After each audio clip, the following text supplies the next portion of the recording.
All right, well, let's go ahead and get started about 40 seconds earlier.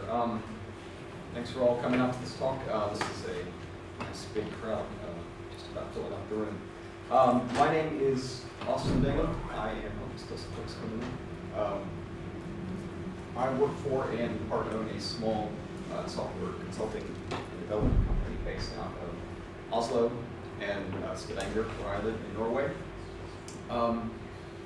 Talk today that I want to give is a culture of review. This is first time I've given this talk. It's an attempt to capture I guess phenomena that I've noticed in development groups that I've been in that have used a lot of review, code review, design review, architecture review, all kinds of review, and you develop. You get a lot of benefits just from doing these things, but it starts to affect the overall culture of groups sometimes, and I've seen really positive sort of virtuous cycles get built into teams, and I wanted to try to capture these ideas and codify them a little bit and communicate them and maybe get some discussion about them. So I think it's really important, but I couldn't find anybody else who's really talking about this idea. So it may be a little wacky, but I think that there's some important stuff in here. Right, a few administrative things almost. I was told for my last talk there's a way you can vote and give feedback about these using, I think, the app, the DevWeek app. So I've been asked to please have you do that. It helps the organizers of the event, and it actually helps me quite a bit as well. And questions, if you have questions as we're going that specific clarifications, if you don't ask the question and you will miss the rest of the talk, or miss the point of the rest of the talk, please ask it as we go. But otherwise, try to save maybe longer discussion kinds of questions for the end, and we can certainly have those discussions. I don't want to derail the talk or miss out on slides because we get into sidetracks. Right, I think that's about it for the administration stuff. So a bit about me. Just kind of set the stage. I'm originally from Austin, Texas. This is not showing all that well, I guess. This little orange dot here is Austin, Texas. That's where I spent most of my life. That's the home of the University of Texas, where I went to school. That was the home of Edsper Dijkstra, who a lot of people might know, and a lot of other famous computer science kind of folks. Great university. One of the nice, great things about Austin is that it's very big on music, rock and roll, and blues especially. This is a statue built by the city of Stevie Ray Vaughan, one of our local great guitar heroes. This is a nice picture of the city. You can see the lights and the statue, and it kind of gives you a feel for it. If you've never been to Austin, you get a chance, you should go. It's a great place. About 5 years ago, I moved over to Stavanger, which is a very, very different kind of place in many ways. It's a physically beautiful place. This is a view from a local tourist spot, Breakout, looking out over a fjord and beautiful mountains and hills and things like that. Very different kind of landscape and everything from Austin. The statues in Stavanger run a bit more military. These are some 20-foot-high stone swords that are jabbed into the earth to commemorate the sea battle hundreds of years ago that united the three kingdoms of Norway into what we now call, more or less what we now call modern Norway. So two different places. That's just me in a very small nutshell to give you some sense of where I'm coming from. Of course, 60 North is the company we founded up here. I should draw a line. The 60th parallel runs more or less between Stavanger and Oslo. So that's where the name of the company came from. So let's move right on into this. What is culture? The title of the talk is Culture of Review, so we should probably try to define what these things mean. Well, culture means a lot of different things. You can find any number of definitions for it. The root of the word comes from cultura. Cultura, I don't speak Latin, I don't know exactly how to pronounce it, but it's for cultivation, for crops. This is a vineyard, I think in California somewhere. And this is certainly a sense that we can all kind of associate with. It's an important definition for the purposes of this talk because we want to, in some sense, grow teams. We want to grow gelled teams and self-organizing teams. These are big topics that people are concerned about. So this idea of culture as a way of growing things is an important definition. Likewise, the quality in a person or society that arises from a concern for what is regarded as excellent in arts, letters, manners, scholarly pursuits. Few things are more culture than a penguin with a martini, so It's a good picture. This is another important definition. This notion of concern for what is regarded as excellent, and certainly on your development teams, the people you work with, you want to be concerned with what is excellent. You want to have this quality of being concerned about these things. Maybe not letters, manners, and scholarly pursuits, but certainly the code you write, the products you make, and the things that you do professionally. So this is another aspect of what I mean by culture. What is culture? The attitudes and behaviors characteristic of a particular social group. I love this picture because it's from, I think it's from a university in Missouri somewhere, but you can see what the culture is here. It's Macintosh notebooks, which is this entire front row all the way up here. Everybody, if I took this picture away, you'd see about 1,000 more Macintoshes in this. So this is, in some sense, the culture. This you might call it the physical culture. This is what is everybody doing? What are the common behaviors? This is something we also want to blend into our definition of culture. This is a very different take on what culture means, but this is some kind of cell culture, growing some bacteria in a petri dish. This is from the Handbook for Cell Culture Basics: Growth in a Favorable Artificial Environment. This line here, favorable artificial environment, is appropriate. We can construct favorable environments in our development teams, in our organizations. And so it's good to keep this in mind, that it doesn't have to, we can do things explicitly to create culture, to create a favorable environment for better teams, for better software development. And so I want to blend this in as well. There's lots of definitions of culture that I'm trying to bring all together into one here. So we'll see how these kind of all work together as we move along. Final definition, final sort of culmination perhaps of culture is that things like yogurt and sourdough are incredibly good, and they come from cultures in a sense. Obviously yogurt is just culture growing in milk. Sourdough comes from this sort of weird organic mass that you then bake into bread, and it's really just wonderful stuff. So I use these as sort of icons for culture. You'll see them kind of show up throughout the talk in different ways. So all of these aspects, all these definitions of culture, all these ways of using the word, I think are important. There may be other definitions of culture. We could probably blend them in, but that would just be playing word games. And right now I'm trying to keep it a little bit realistic, a little bit sensible. So we want a little of each of these things when it comes to software development, when it comes to the use of reviews, which we'll get into here in a few minutes, of course. We want to cultivate the quality, the productivity, the people in our teams. So this is this question of cultura, of the Latin root for cultivation. We want to be concerned for excellence in software, or excellence in management, or excellence in whatever it is that you are particularly doing. We want to be concerned for that. We want to have positive attitudes and behaviors regarding reviews. Of course, reviews are the topic of this presentation.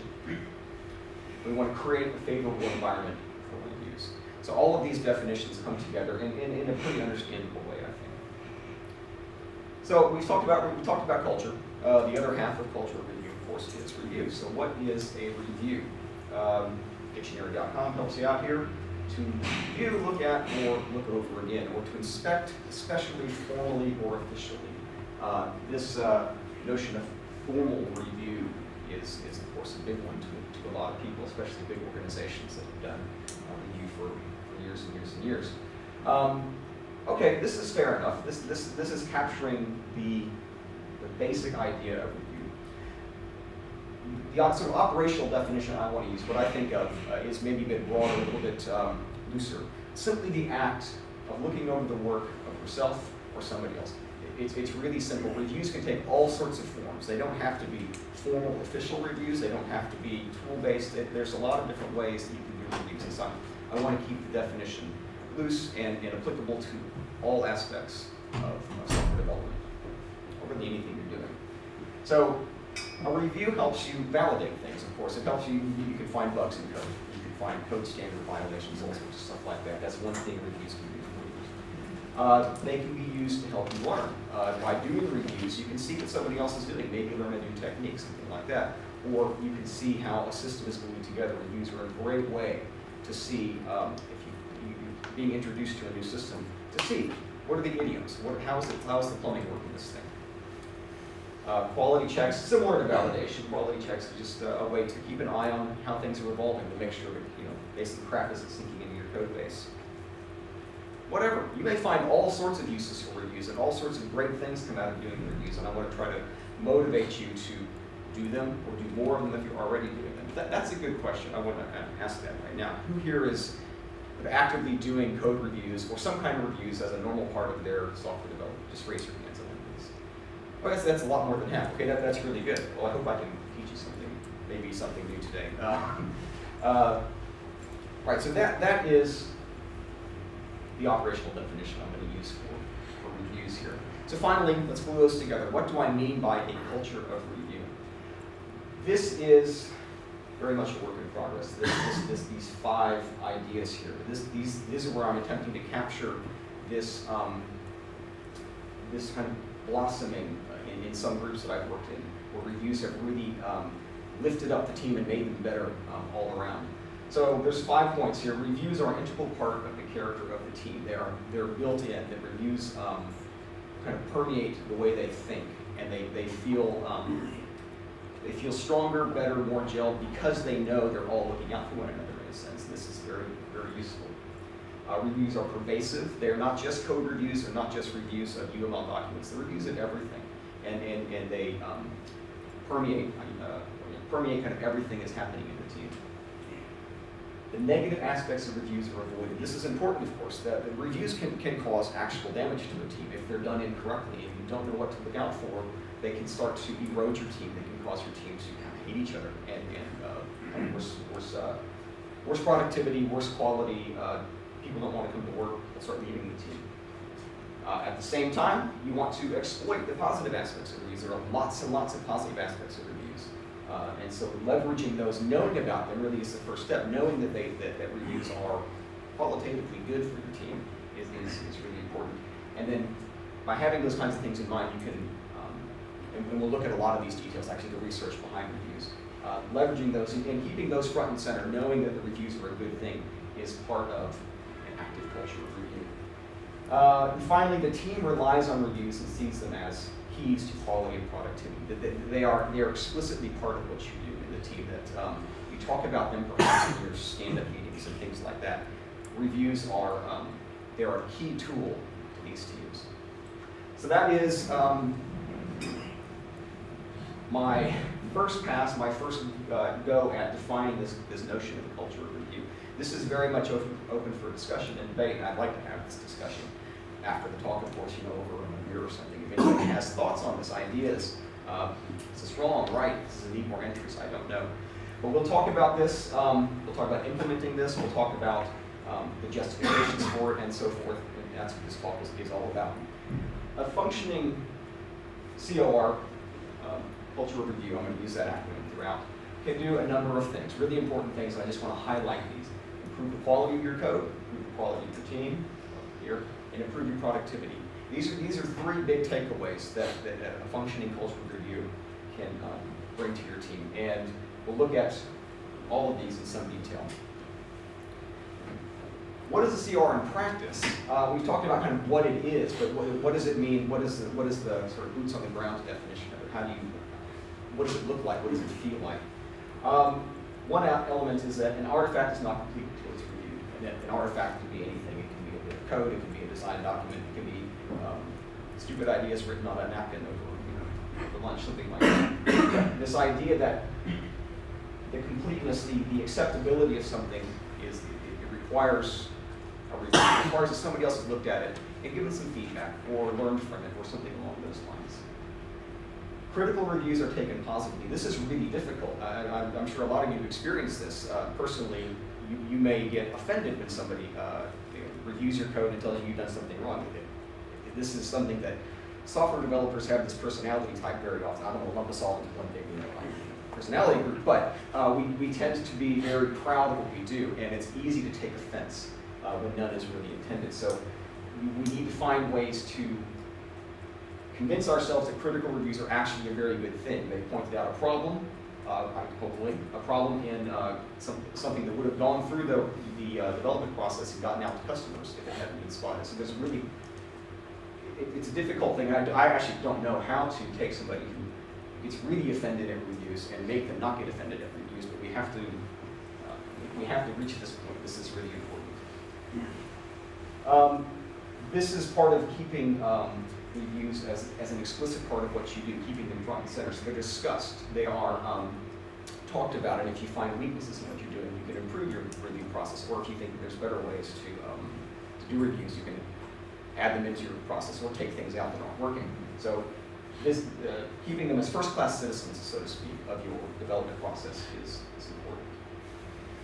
Everyone can be and actually is involved in reviews. You don't just have one guy, one senior developer, architect guy who does all the reviews and is checking everything off. You want to get everybody involved in a sort of big group hub, so people can see what other people are doing. They're learning, they're mentoring, they're monitoring, and we'll get to a lot of these aspects as you implement them. Also, just got a quick question on that. I don't know whether you're going to come to it later, so that's fine if you are. We were having this discussion yesterday. How do you get a brand new member of the team into code reviewing, particularly on a mature code base? Right. I'm a big fan of tool-based reviews. I think they're a really useful way to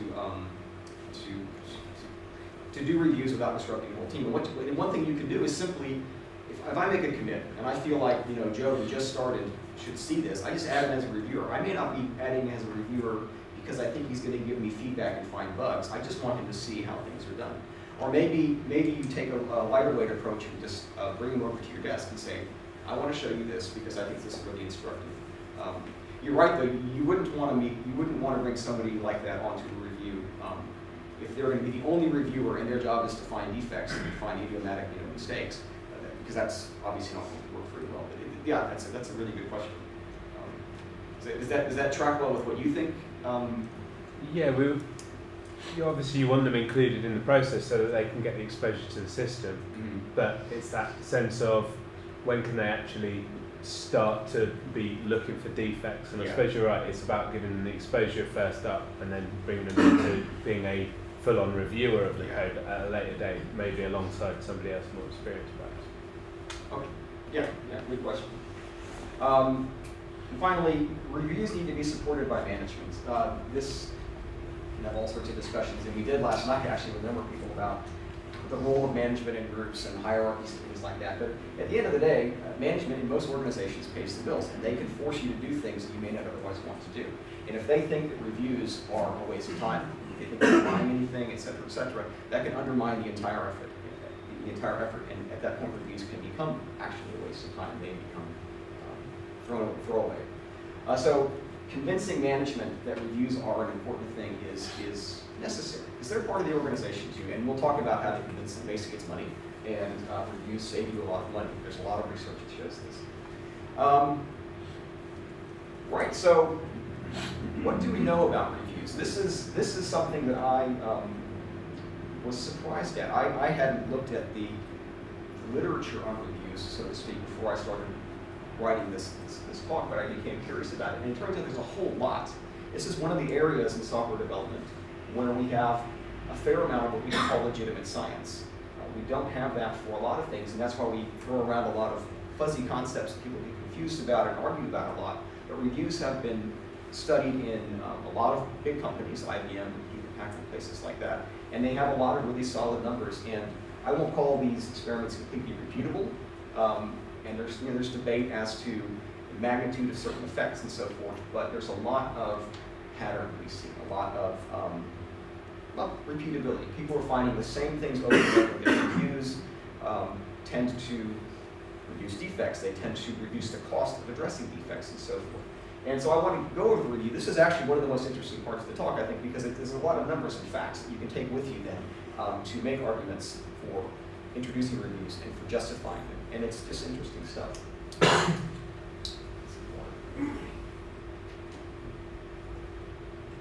So the sort of the granddaddy of all research into reviews is the work done by Michael Fagan in the 70s at IBM when I was 1 year old. He was looking at and studying formal reviews, what are called often inspections. These involve meetings with a lot of people in them who play specific roles and there's a lot of ceremony. And this is sort of the roadmap that he devised for how to do proper code reviews, or what I'm going to call inspections. I'm going to try not to mix up the terms too much. There's a planning phase, the overview phase, preparation, meetings, rework. Cycle that until you're happy, and there's a follow-up. And there's lots of data collection. He's really big on that, and for good reasons. It involves all these different things, and this work was is seminal in a lot of ways because it was really expensive, and it was very earnest. There was, well, I had some notes here, 800 iterations he did of code reviews, trying to polish this and trying to get it down into a workable system. And he came up with a number of guidelines in terms of like how much code you review at a time, like 250 lines, I think was his advice, and this is actually backed up by other studies we'll look at as well. And his work has been followed up by a lot of people. Tom Gill, some of you might know from, he goes to a lot of these conferences. He did work in this area. His fellow leaders, who we'll talk about, I forget his first name, but we'll look at some of his work in a bit.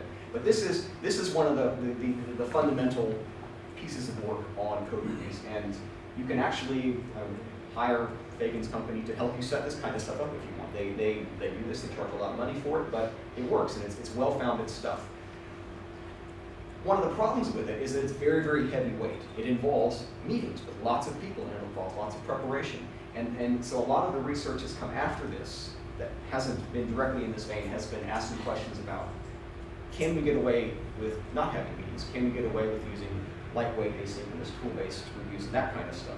So Lawrence Vada, almost 20 years later at Bell Labs, he started to systematically try to address these questions. He asked, do we really need meetings? And what he found was there were these 5 main reasons that, say managers, but that people felt like they ought to have meetings to do reviews. They felt that there was synergy, that if you got everybody in the room together, that they would find more bugs. And that education was a good one, that the less experienced developers would learn from the more experienced. That having meetings meant that there was a deadline, because there was a schedule, and so people would get things done by the deadline. They couldn't put it off because there was a meeting to go to. Competition, you get people in the room, egos can force people to want to one-up one another and find the next defect and so forth. And process. This is an interesting one because basically people said, we have to have meetings because we have to have meetings. This is how we do it. And this is a very specious sort of argument.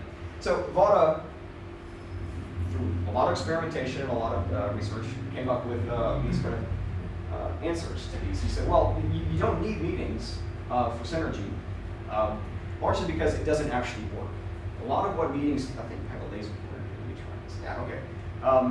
Meetings tend to find false positives. That it is, you get into a meeting, and what you start finding there is that some things people thought were defects, they found sitting at their desk reading it, they actually weren't defects. This is one of the benefits of meetings. So the meetings aren't really that useful for doing review per se. They're just there to weed out a few false positives. He argued, based I think on psychological research and so forth, that education by observation is not a terribly effective way to learn. And so just having a meeting, plopping a junior developer in it, and having him kind of soak up information is not a very effective way to learn. You can impose deadlines without meetings, of course. You can have competition without meetings, of course. And we would all agree that having meetings because you're supposed to have meetings is a stupid argument. You should just stop having meetings if the facts tell you shouldn't be having meetings. So Vada's work was one of the first efforts to, as I said, determine whether or not meetings, these big heavyweight meetings, were really important, and he concluded more or less that they are not. In fact, he found that only about 4% of defects were found actually in meetings, that all the other defects that were detected by review were found by people doing individual review at their desk without having to coordinate a whole bunch of people all at once. So this is one of the first big takeaway numbers, that 4%, not a very high number, and you have to question then, can you justify having these big expensive meetings if all they're going to do is find 4% of your defects? So it's good to get solid numbers. We rarely get these in software development, in like planning methodologies and stuff. Numbers are really hard to come by, so it's fun to get them. Other work, sort of in this vein, came from Kelly and Shepard in 2003 at the Royal, what does it stand for? Royal Military College of Canada. They were comparing the effectiveness of groups versus individuals for code reviews. And by and large, they claim to have confirmed Vaughan's findings, the finding that meetings are not that useful. They found ultimately that reading is 50% more effective than sitting in meetings. 1.7 defects per hour reading. I guess I should preface this by saying reading means me sitting at my desk looking at something on my own, not in a meeting. Versus sitting in meetings, you find 1.2 defects per hour. And remember that this is 1.7 defects per hour.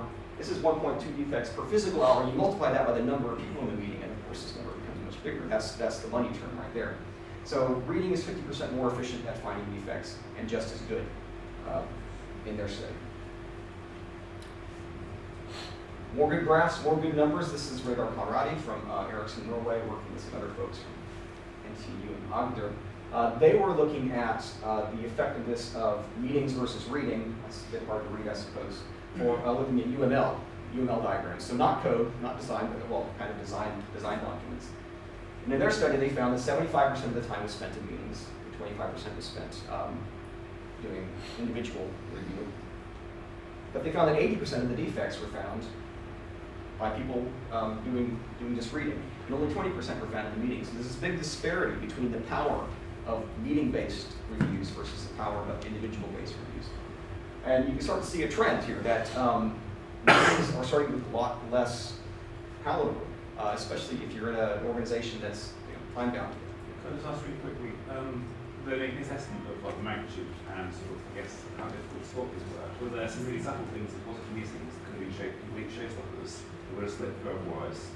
I mean, I guess I was trying to say, were they saying, there was no course of meetings, they only found low-hanging fruit anyway, and it didn't matter, or is that catching things that might have slipped through otherwise? Did they make any judgments on that? I don't remember if they tried to gauge, or specifically in this study, if they tried to gauge whether defects would ever have been found at all if they hadn't had meetings. I'm not sure. I think I have some slides on a study that does try to address that question. Right. I mean, it's worth noting that these experiments are we would like to try to repeat them, to try to validate them, but they're really, really expensive. So the fact we have them at all is really nice. But it's a lot of scientists would kind of squint at this and say, well, you're throwing up numbers on the screen and they sound really good, but can we trust them? And to some degree, I don't know. But this is the best we have, and the fact that we have people working in this gives you hope that we can actually use proper engineering techniques to decide how to do things. And so this is a step in the right direction. And we do seem to be seeing a trend in these last three studies that meetings are a lot less effective than individual reading. And ultimately, there's a sort of summation of these studies that say meetings are good for finding false positives. So you want to keep them short and small. Really what they are for is to look at the defects that were found in individual reading and decide if they really are defects. Because very often what they would find is that Alice would find 10 defects that she thought were legitimate defects and go into a meeting and Bob would say, well, okay, 9 of those are actually defects. This is not. This last one is working as expected, and that's what these meetings are really good at. So you want to keep it short, small, to minimize the cost. Right. This sort of speaks a bit to the question you had a second ago. Blakely at HP did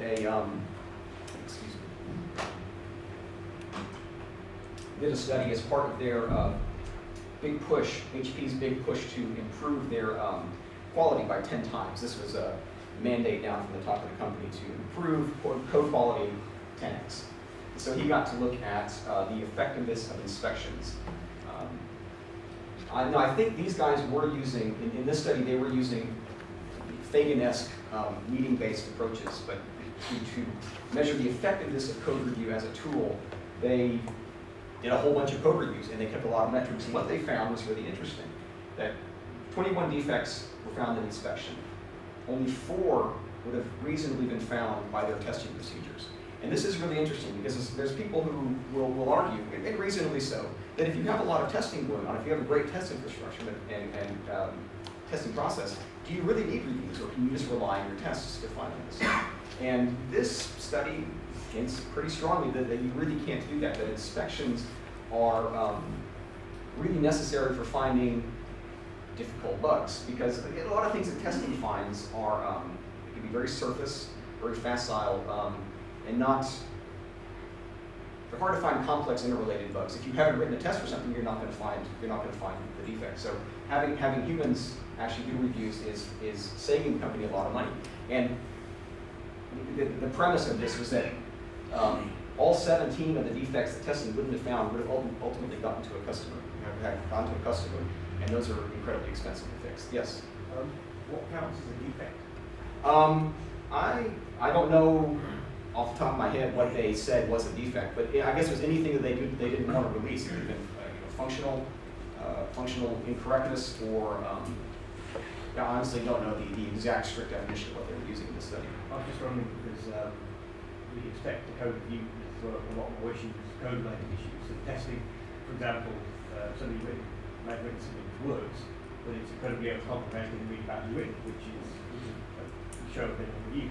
And you say, okay, we don't really like that the way that's written. We need to rewrite it so it's simpler. Yeah. Yeah, I see your point. Yeah, there's a lot of things that testing just isn't designed to catch, and so of course you won't release do this. That's a good question. So is that a defect? Yeah. I don't know. I mean, it seems, considering what they were trying to measure here, I think that they must have been focusing on defects that were functional defects, requirements failures and things like that, not code style problems and things along those lines.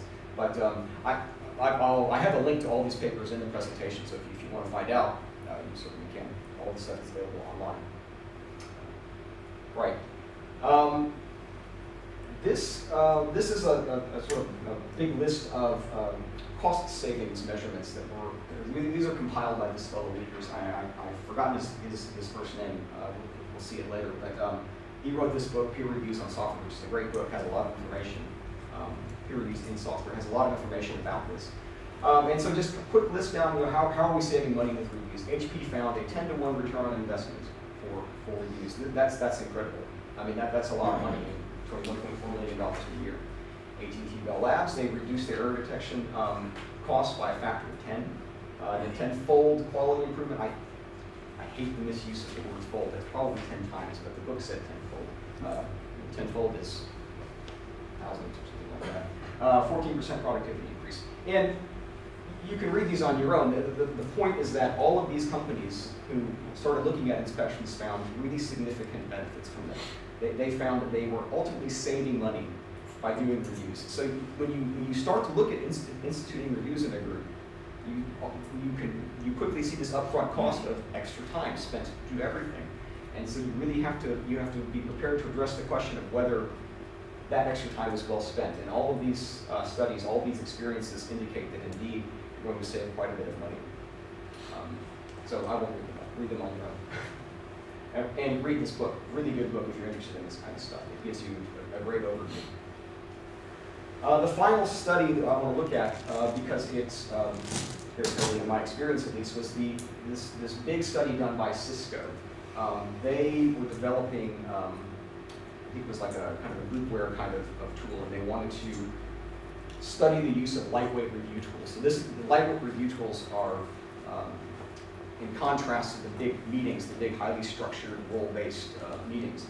And of course, SmartBear wanted to get involved. SmartBear is a company that makes Code Collaborator, which some of you may have heard of. It's a lightweight review tool, and a quite a good one too. So SmartBear came in to do the sort of science behind this study. And they came up with a number of guidelines, a number of rules about how to do good reviews. Review size should be under 200 lines of code, or lines of text, actually. I think they found prose and code both kind of fell in this, and never do more than 400.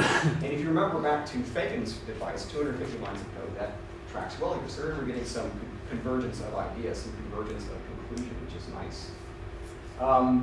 You should review at less than 300 lines of code per hour for the best detection loss. So if you inspect too quickly, then you're going to miss things. This is obvious, but these numbers are derived from the metrics gathered by all the work that they did. So these aren't just off the top of somebody's head. These were actually statistically, the numbers were statistically analyzed, and this is what they decided I'm not a statistician, so I can't say if I did it right, but I think so. And this tracks well with my experience as well.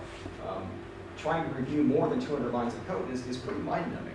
If you try to review 1,000 lines of code, you're not going to be very effective unless it's a very facile kind of change you're looking at.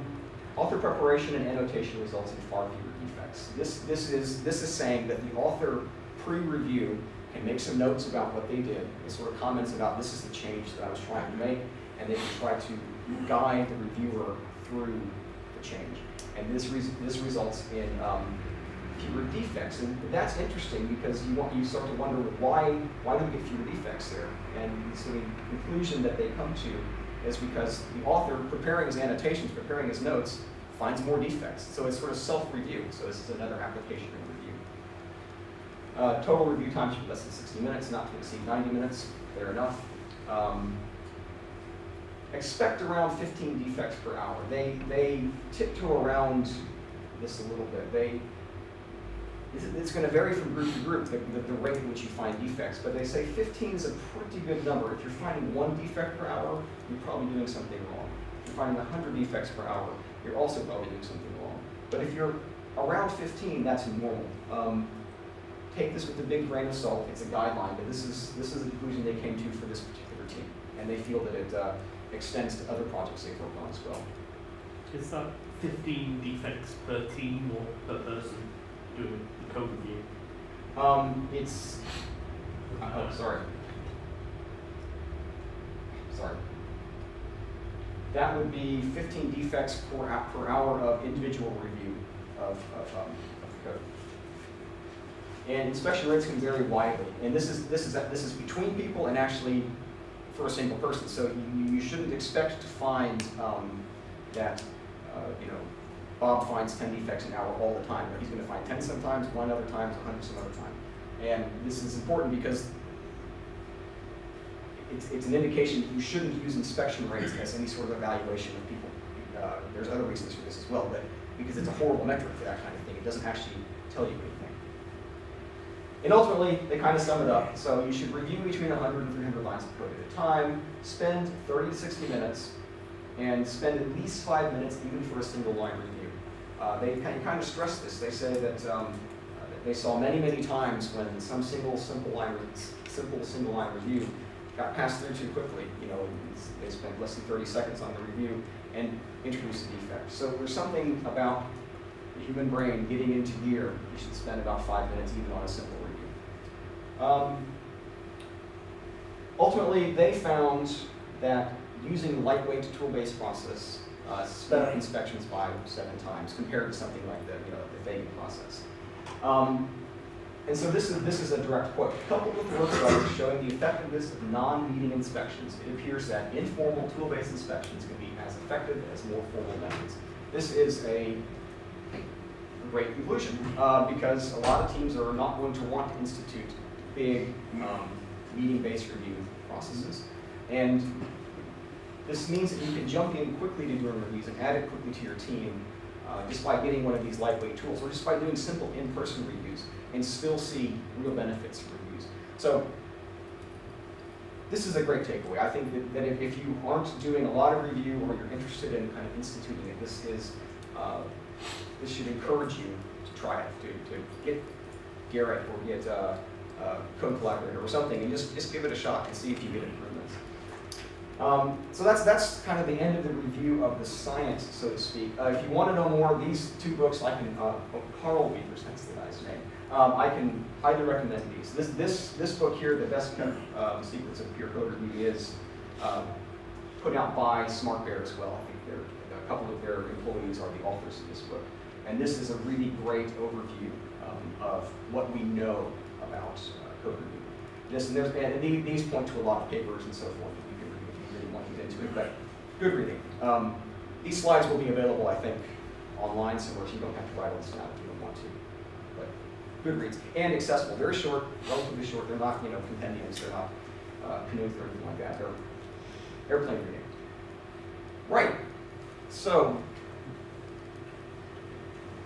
that is kind of what we know about reviews, and that motivates, I think, the rest of this talk. This next section, I want to look at the benefits of reviews. And what are the things we can expect to see improve in our groups and our software when we start doing reviews? And there's a lot. They're kind of a magic pill you can take to improve things in your organization. One is mentoring. We talked, there was this question earlier about how do you use reviews to teach people things. This is Obi-Wan is being a bad mentor here because he's not stopping Luke from chopping his own head off. But reviews provide plenty of sort of teachable moments in two directions. In one direction, you can bring a junior member on and say, please review this code and let me show you why these things are important. And the other is that junior member is going to get reviewed by somebody, presumably senior, who knows how the system works and knows what not to do, the implicit things not to do. So they provide a really handy way to teach somebody how your system works. This shouldn't be the only way, of course, that you teach, but mentoring is something that you can certainly do a lot of with review, and I think this is a pretty obvious thing. Monitoring and learning. This is similar to mentoring. The monitoring means it's a way to keep an eye on things like code quality and following code standards and proper modularization and not violating dependency graphs and things like that in your code. So by doing review, it's simply saying that you have a chance to look at everything that goes into your system, and you can just make sure that somebody's not breaking things when they make some change. And learning, this directly addresses what we were talking about earlier, the growth of junior members. They can see what the senior people do. They can see what good habits they should be following and learn new techniques. And the spread of new ideas and techniques. A lot of you come to this conference and you go to these great technical talks and you learn all these tricks and cool stuff to do. You're going to go back to your office and probably start to use them. If you have other people in your team doing code reviews, they're going to see what you're doing. They're going to go, hey, I didn't know you do that, or what's going on here? I don't understand this. Please explain it to me. So it's a great way to disseminate new ideas. Again, this is pretty obvious kind of stuff, I think. Got a question. Oh, yes. On the reviewing side of things, how many people have you got reviewing a single item? Not going to be 200 or 300 lines and so on. Yeah. Are you just giving it to one person to review? What's that with the mentality here, or is it the entire team? Or? To some degree, it's up to you. It's up to your team to decide. I've been on teams where we typically only had one other reviewer because we were all more or less peers technically, and we just wanted to get somebody else looking at it. But when we brought new people onto that team, we would often tack them on as a reviewer. So we may have 2 reviewers then for a body of code. Or if it's a really complicated change, you have 3. I think we have to basically use our best judgment to decide how best to apply these tools. So that's a vague answer at best, but No, I was wondering whether I'm not sure metrics before, whether there was a. I don't have metrics for this. 3 doesn't really gain anything, and 1. Yeah, I make a hand-wavy stab at this a little bit later when we start talking about money, the money arguments, so we'll see that in a bit.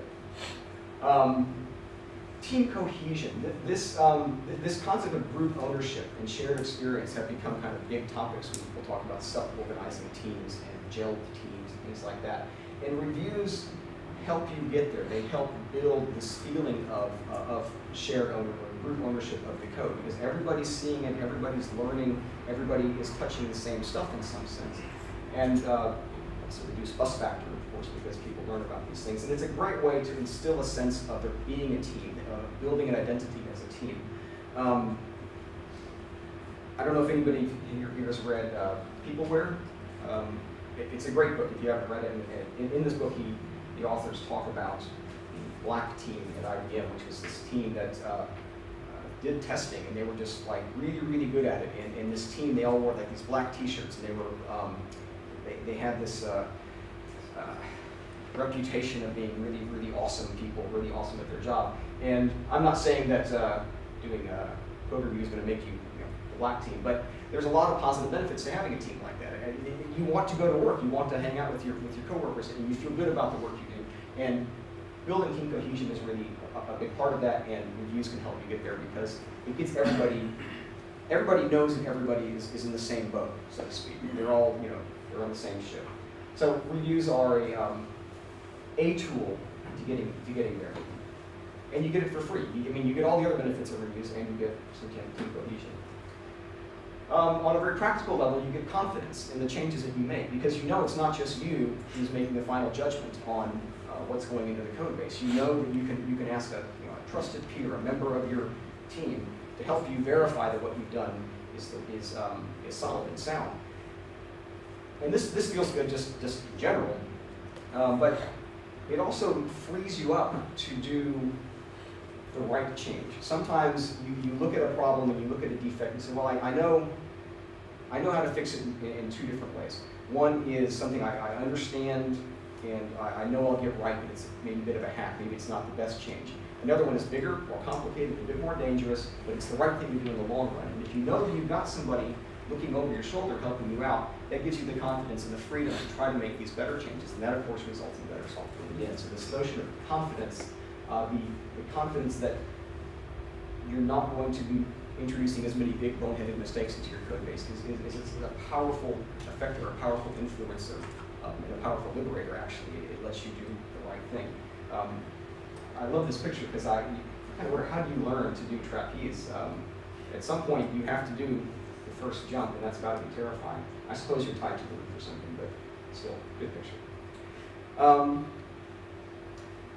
Sort of different vein, by using, especially if you use a tool to help you do reviews, but even if you do things on paper, just like over your desk, reviews can become part of the record. And I highly suggest that you find some way to keep the results of your reviews around, with the comments, the changes as say a patch evolves over time, because this is recording important decisions.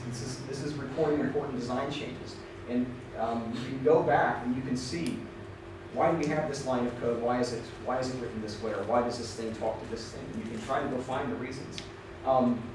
This just becomes part of the larger sort of corpus that your team can keep.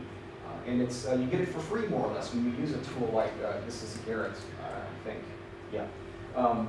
You get this for free. So you not only are you getting the benefits of higher code quality, you get this nice record that you can go back to understand why things aren't the way they are.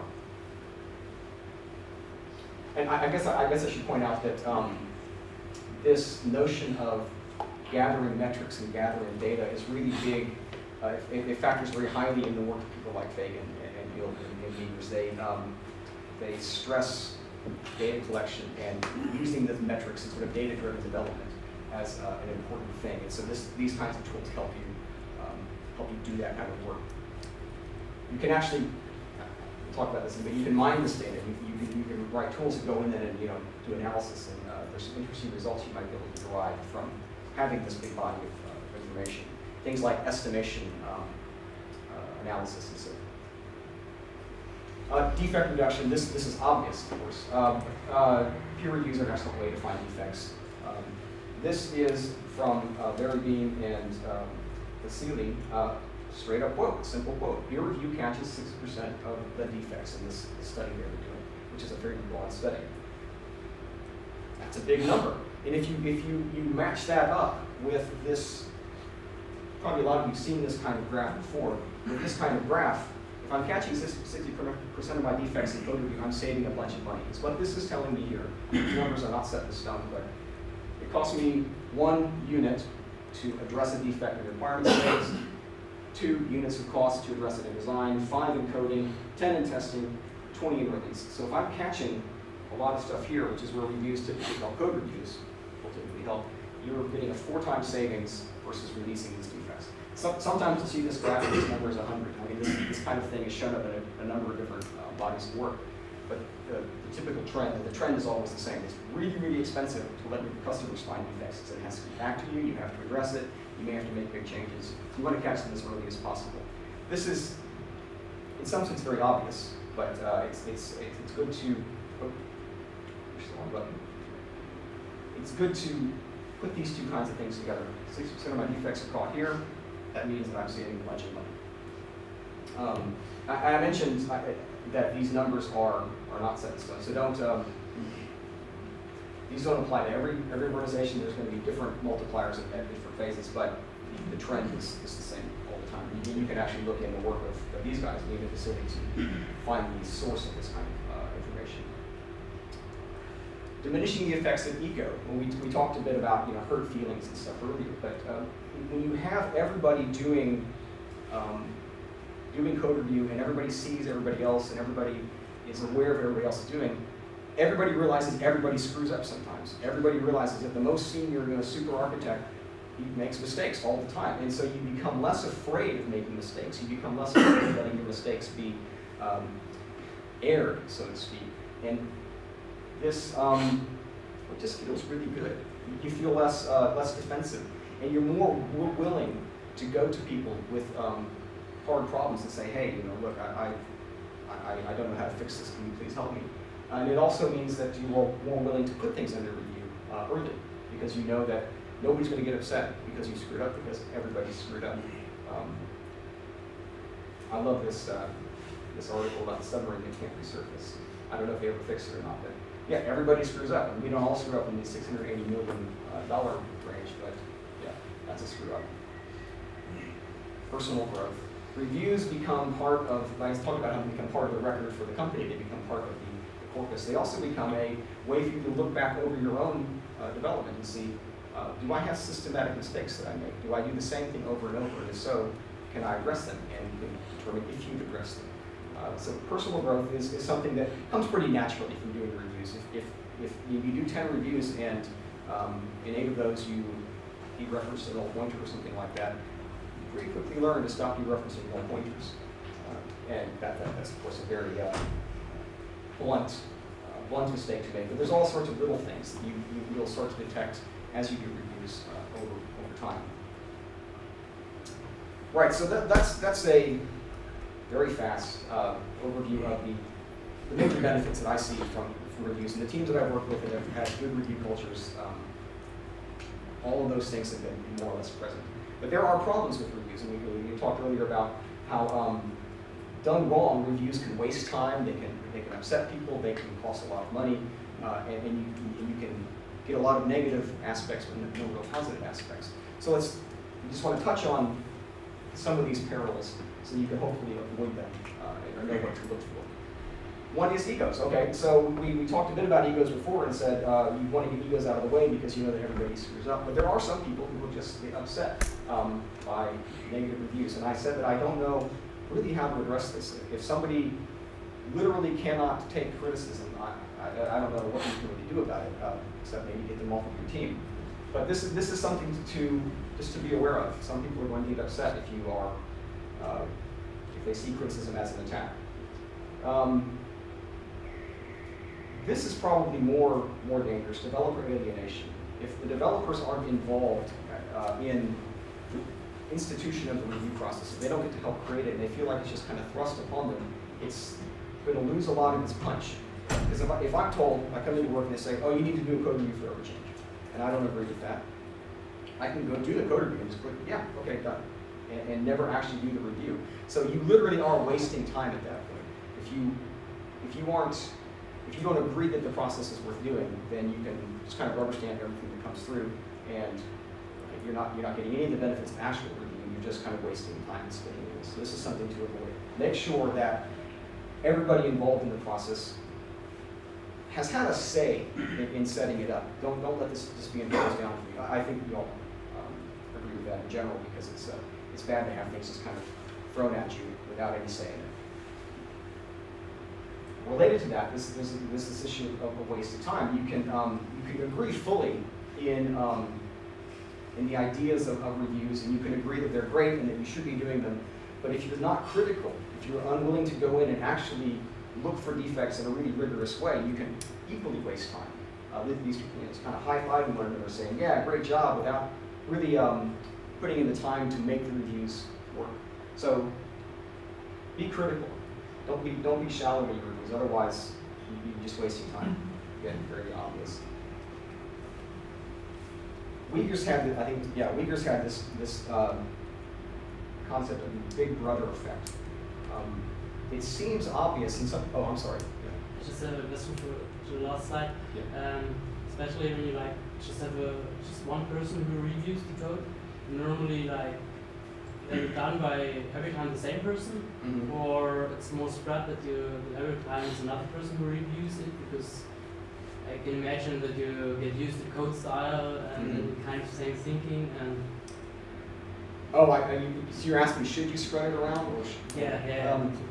I think so. I think that there's a lot of benefits to sort of pollinating widely among your review pool. You may be on a small team and not have that option. But, again, I'll give the sort of consultant answer that it always depends. You need to decide what's the best way to get a particular review done. Maybe there is only one person who can review the particular change you've made to look for defects, and so your hands are tied there. But try to balance all these other concerns about mentoring and monitoring and all that kind of stuff in who you decide to do your reviews.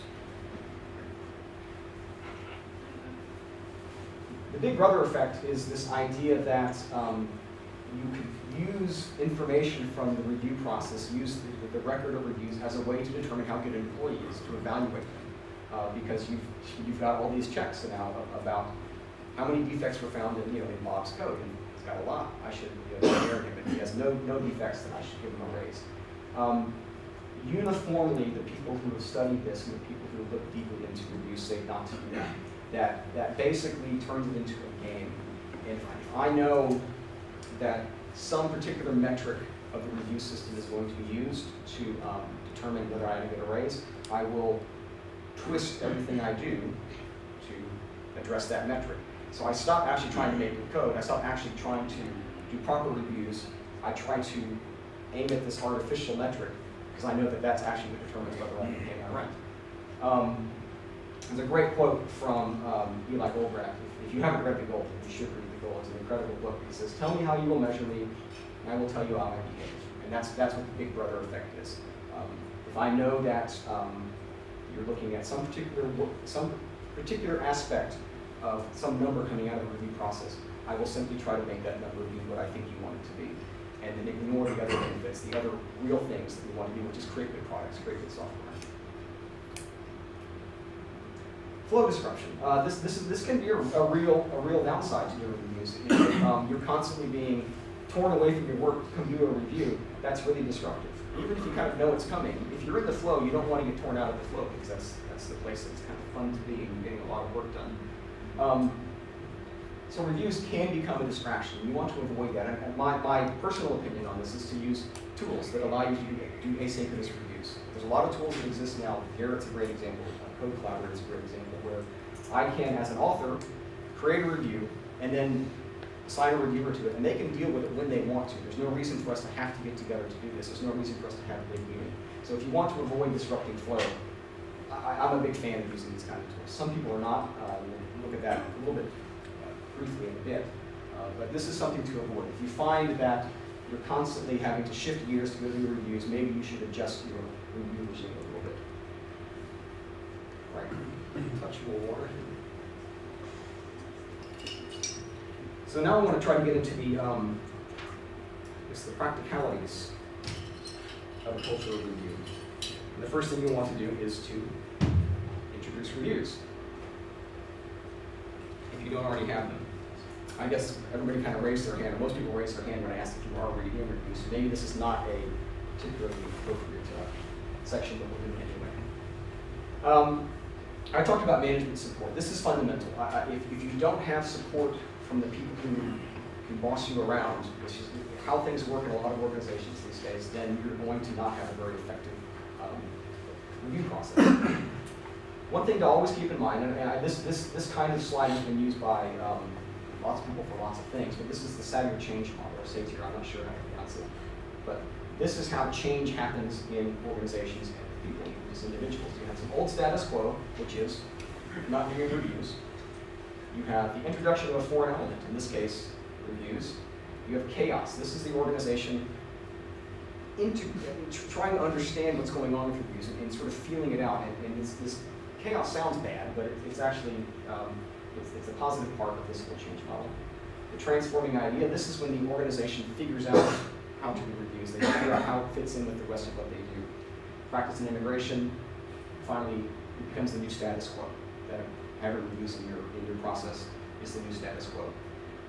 In this chaos phase, you're going to lose productivity. You're going to lose perhaps quality for a bit. It's going to feel like you made a huge step backwards. You know, some books, people were, I mentioned before, talks about expecting sometimes a 10x drop in productivity for people getting new ideas dropped on them. And so you have to make sure that management understands that there's going to be perhaps some problems. There's going to be an apparent lack of, or apparent drop in productivity when you introduce reviews or any other new idea. And they have to give you time. They have to give you some amount of time. Is there? So make this clear. Make it explicit. If you go to your boss and say, hey, we want to introduce code reviews because there's lots of good reasons to do it, but when we do it, expect there to be some problems. You can find this model discussed in all sorts of literature. It's a very famous thing and apparently very correct by however they measure these things. Right. Selling reviews to management often comes down to money. And we looked at a lot of studies, a lot of slides about how much money can be saved and how much ROI you can get by introducing reviews.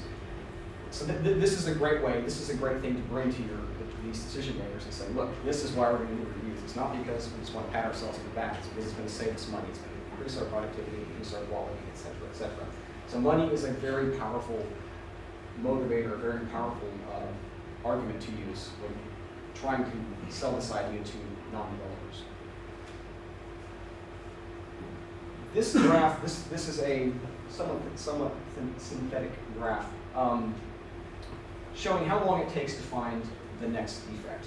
If I'm a single developer, that's this blue line, and I'm looking through my code, or looking through a review, I'll find a bunch of defects quickly, and then at some point it's going to get tougher and tougher and tougher to find the next defect.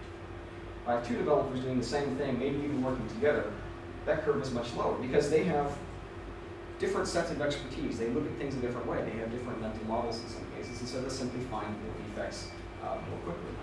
And same with three developers. So if this blue line is just the author looking at his own work, you can say, look, we are going to find defects so much more quickly if we get one more person or two more people looking at these defects.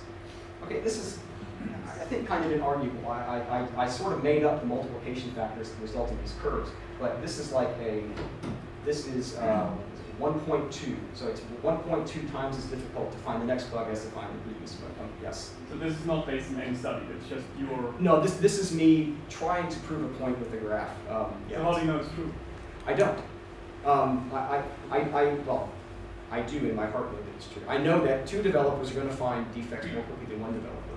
And I mean, this is what all these studies of review more or less are telling us, that reviews find defects more quickly. What I'm getting at is actually on the next slide here.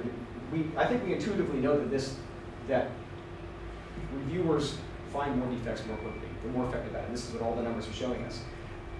What's going to get thrown back at you when you talk about this is, yes, okay, maybe we're finding defects more quickly, but it takes twice as many people to do this, or 3 times as many people to do this. So you take that graph, which is here again, and you multiply the red line by 2 and the yellow line by 3, and you get this graph over here, which is probably a bit hard to read, but you still see that even at 3 times the cost, this yellow line stays nice and low. I admit, this is there are no numbers here, which is an indication that's, you know, a little bit made up. I would love to know how to put numbers on this. I mean, intuitively, I know this is true, and I think a lot of people agree with it. And the question is, how do I know what the actual multipliers are here? Maybe there is no real answer to that, or maybe it's something you can derive from your the artifacts you produce from your code review system. It's something that you can start to calculate for your organization. Or maybe it's totally bogus, and that's completely up for debate. Yes? Does changing the multipliers move the point where they cross very much? Because if it doesn't, it's true. But if it does, it's not. I'm sorry. Does fiddling with the multipliers portion change the crossing point very much, or does it just move a little bit? I didn't fiddle around with them a whole lot, but of course it's going to change the intersection points. But if it only changes it a bit, then it's self-evidently true. If it changes it a lot, then that's a good point. I have a spreadsheet on Google Drive that you can go in and fiddle with this and see exactly what happens. Yeah. I'm glad that there's discussion about this, because I was actually a bit hesitant to include these graphs because they're just made up. But the point is that the point I'm trying to get across is the fact that you're using more people to do this, that you need an extra developer or an extra 2 developers to do the review, should not be a hindrance. That you are actually, in the end, still seeing all the benefits of finding defects early.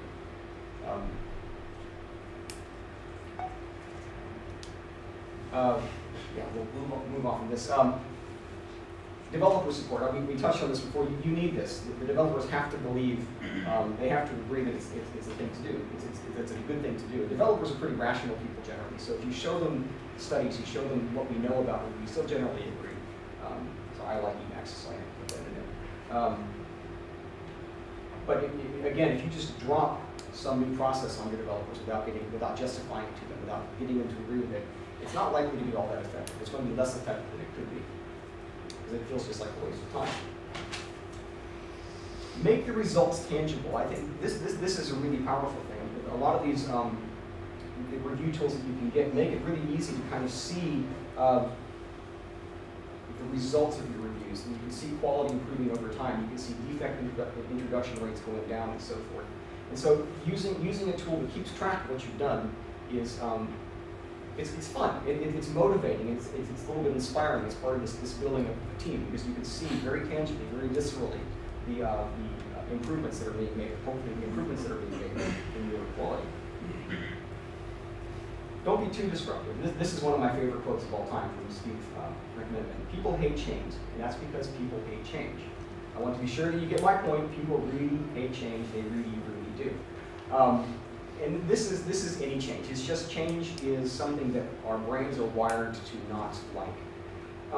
So if you're too disruptive, if you come in and you make massive changes and you change the entire build infrastructure, the entire build process, and the entire development organization all at once, it's just going to throw everything.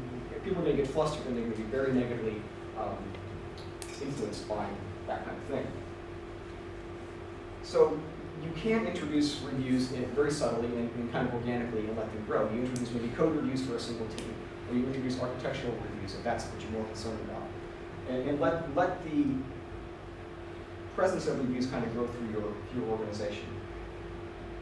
Don't try to change everything overnight, because people are just going to get upset. They're going to reject the idea and say we need to go immediately back to what we were doing before, because we are in complete chaos. At the same time, be disruptive enough. You don't want to do so little that you don't see any benefits from code review, so don't throw the baby out with the bathwater. And finally, get everybody involved quickly. Like I said, don't be too disruptive, but don't let people kind of linger out on the wings for a long time, not seeing the benefits of not getting the benefits of review. If you only have one little team doing it, make sure that you allow that to grow, you allow it to spread. So where do we start with a culture of review? We talked about how to introduce reviews. How do I? This is a bit of review actually. Where do we start? Code reviews are the most obvious way to start. If you want to introduce reviews, most development organizations, this is the way to do it. This is where you start, because we have plenty of great tools that you can drop very easily into a web server somewhere, and you can just start doing reviews. Doing reviews of other things like UML diagrams, or doing reviews of things like business strategies are.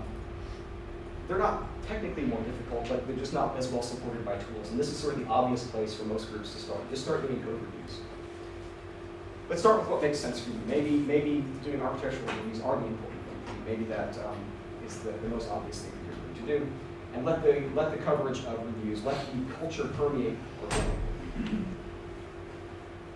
How do you maintain the culture of review? This is important. Maybe you get it started, but it starts to erode, or you stop paying as much attention to it. So vigilance is really important. You want to keep the idea of review, you want to keep the activity of review, as I mentioned before, a first-class citizen of your entire process. It becomes as important as your standard reviews, as important as build maintenance, all that kind of stuff.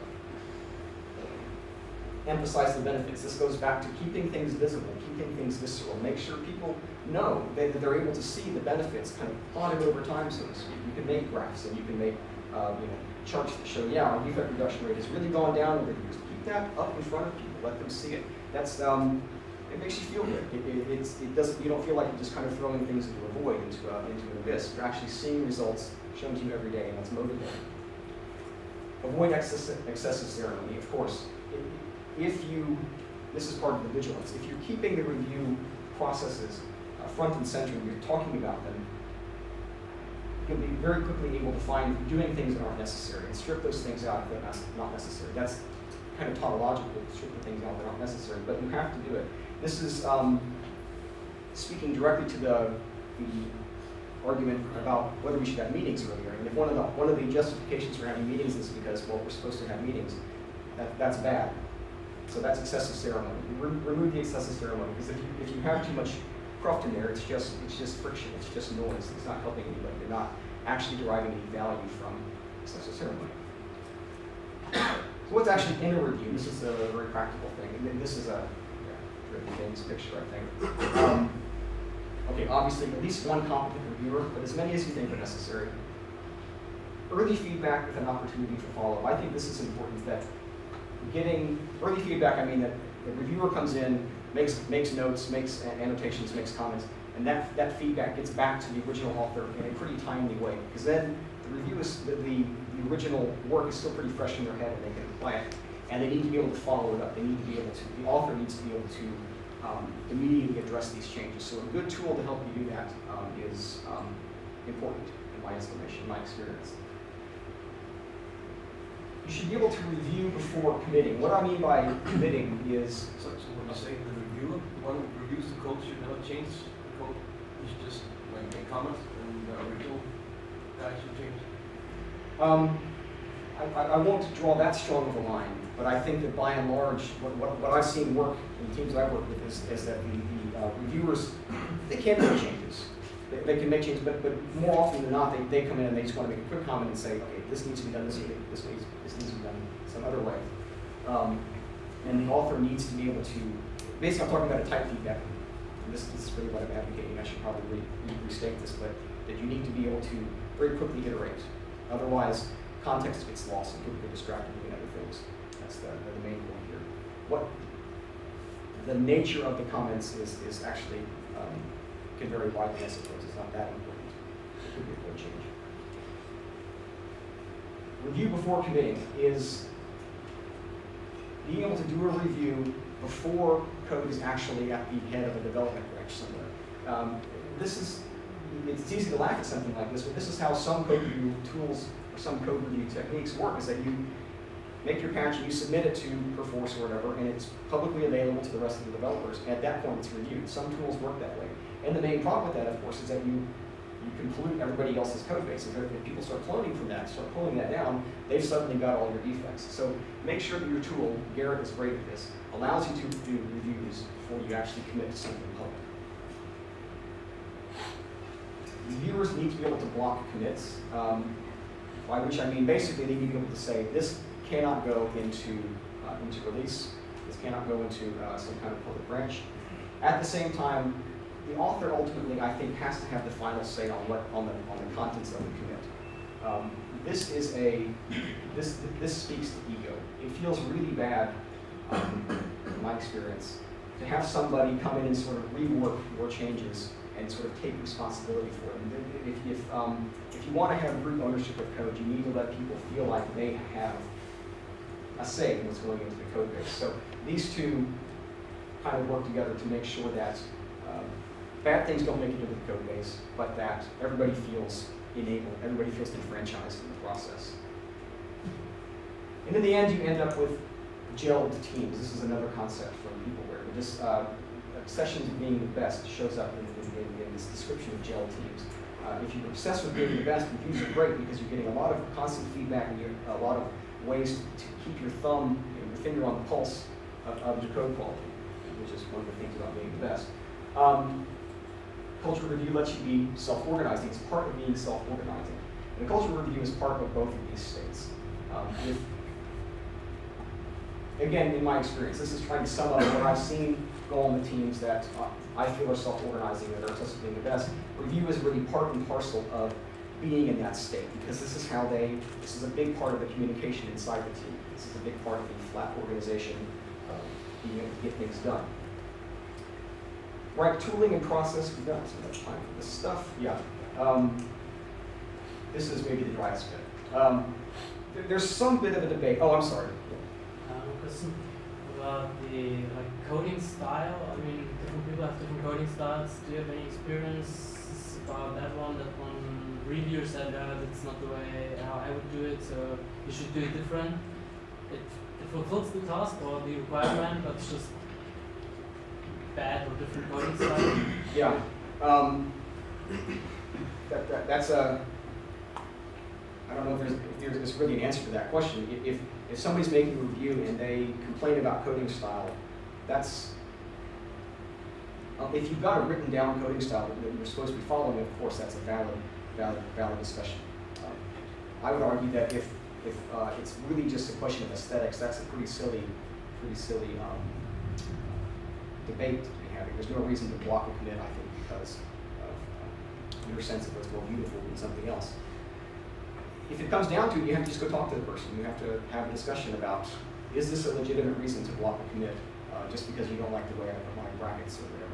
Yeah, it's not just about brackets. Maybe you use a different solution to fulfill a task than another person would use. All right, so a different technical approach entirely. Yeah. Again, that's, if the different technical approaches have legitimately different trade-offs that you can identify, then you need to, there's probably a right answer. So it's not an aesthetic question at that point, it's actually a technical question about what is the right thing to do. And this is what reviews are kind of there for. They're to make sure that you make the right decision.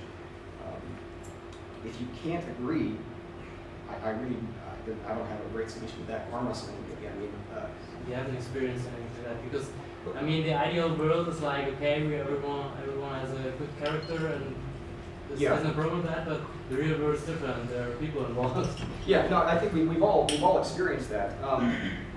And getting together and sitting down and talking about it is almost always the right thing to do, because a lot of the problems of that nature come down to somebody misunderstanding the requirement, somebody not being aware of integration issues and things like that.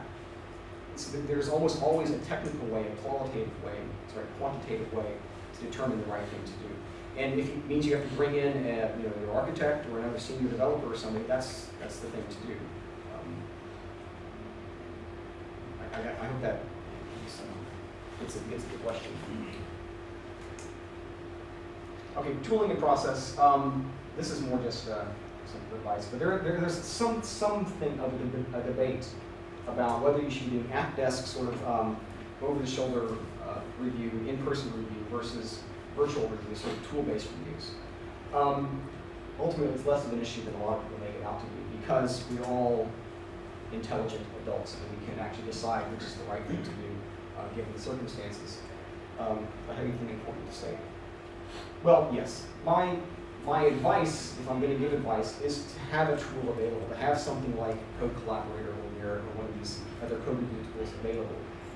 What the tool gives you is asynchrony. It gives you a way to do reviews that don't require two people getting in a room and talking to one another and potentially disrupting their normal organization, their normal workflow. But don't be afraid to do reviews in person. Sometimes that's the way to do it. Working face-to-face means it's much higher bandwidth. This is a great way to communicate complex ideas. It's a great way to ferret out and discuss really difficult defects. So trying to force everything through a tool is the wrong thing to do. But most reviews, really, tools are just fine because you don't need this high bandwidth handshaking and communication going all the time.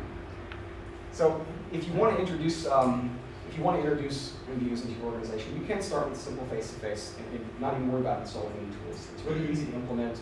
High bandwidth communication, and allows people to really quickly feel involved in the process. It just kind of bootstraps it. But, and you can use as hoc as needed, even if you do implement some kind of tool-based system later on. You can always use face-to-face pair programming kind of stuff if you need to. Which it's worth pointing out, I suppose, that pair programming is essentially just like constant real-time review. If you're doing that already, you have a pretty strong review regime in place as it is. The tools I said offer a lot of significant benefits. They record everything that's going on. You get all the review comments. You get to see the process of change going on. You get to see the history of how the code evolves. Gatekeeping.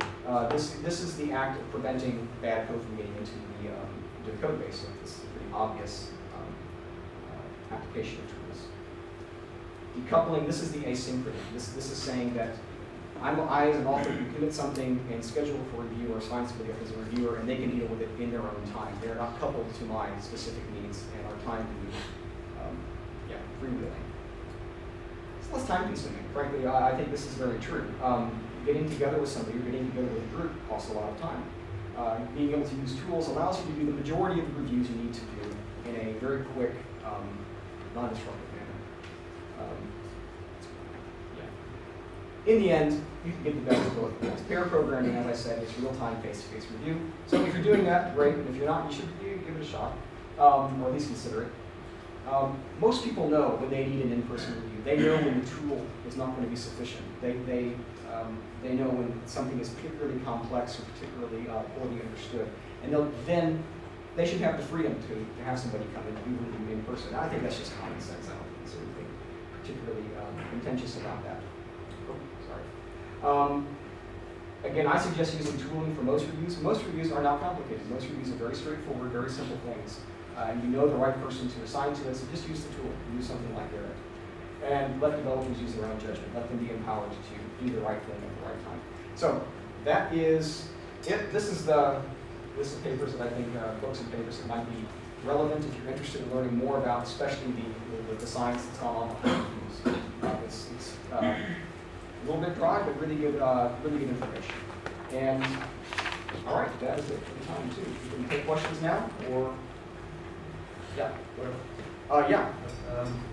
Occasionally, we'll have someone maybe work for a week on a feature, and then we'll send you around code. This could be 100 lines of code, could be 1,000 lines of code, could be a couple thousand lines of code. And if that kind of thing comes in, like suggest me to, I think it's too much. I'm going to be here today. Do you have strategies for dealing with that? Well, yes, break it up into smaller reviews if you can. I mean, the guidelines that come out of all this research said 1,000 lines is too much to review. It's just cognitively too much to deal with. Some of the tools that are out there make it really pretty straightforward to break things up into sort of logical chunks. I keep talking about Garrett because it's a tool I know well, but it's actually really good at that because it's just Git allows you to break things, commits up into manageable chunks. So you can go through and review, okay, this is maybe the refactoring bit, this is maybe some restructuring, this is the actual need of the change. You don't get that all crammed into one big commit, which is just horrible. You can take it in phases. If you have no choice but to have one big diff, that is the change, you don't have to do it all at once, of course. You can take breaks. I mean, this is simple advice, but it's really the only answer. Either break it up into smaller chunks or just take it in phases. Okay, well, thanks for your time and enjoy the rest of the conference, and see you.